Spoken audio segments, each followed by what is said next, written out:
هنعمل النهاردة بجد من أحلى الحلويات اللي انتوا ممكن تدوقوها. حلى السنيكرز كده البارد، بجد حاجة كده طعمها وهم تحفة. يلا بينا. أول حاجة معايا هنا طبعا البسكوت، كمية البسكوت على حسب الصينية اللي احنا هنستخدم فيها. أنا كان معايا 36 قطعة من البسكوت، ومعايا حوالي نص كوباية كده من الحليب. قطعة كده بالبسكوت بننزلها في الحليب بتاعنا، وبعد كده بنرصها في الصينية. هنا بقى معانا 160 جرام من القشطة، حطينا عليهم 3 معالق كبار من النوتيلا.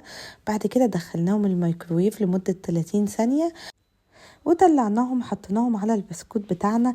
وقلنا بقى نجيب طبقة تانية كده من البسكوت بنفس الطريقة، نحطها في الحليب وبعد كده نحطها على الطبقة الأولانية اللي احنا عملناها.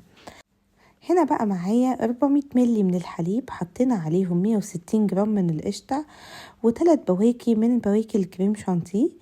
تمام، ونضربهم كده لحد ما نوصل للقوام اللي انتوا شايفينه ده. وبعد كده هاخد نص الكمية احطها، مش هنحط الكمية كلها، ونسويها كده بأي حاجة متاحة عندكم. هنسويها لحد ما نوصل للشكل ده. وبعد كده هنجيب طبقة تانية من البسكوت برضو بنفس الطريقة اللي بنعملها من أول مرة، نحطها في الحليب ونرجع نرصها نفس الرصة بالظبط. هنا بقى كان معايا باقي الكمية بتاع الكريم شانتيه، حطيت عليها 3 معالق كبار من الكاكاو وضربناهم مع بعض.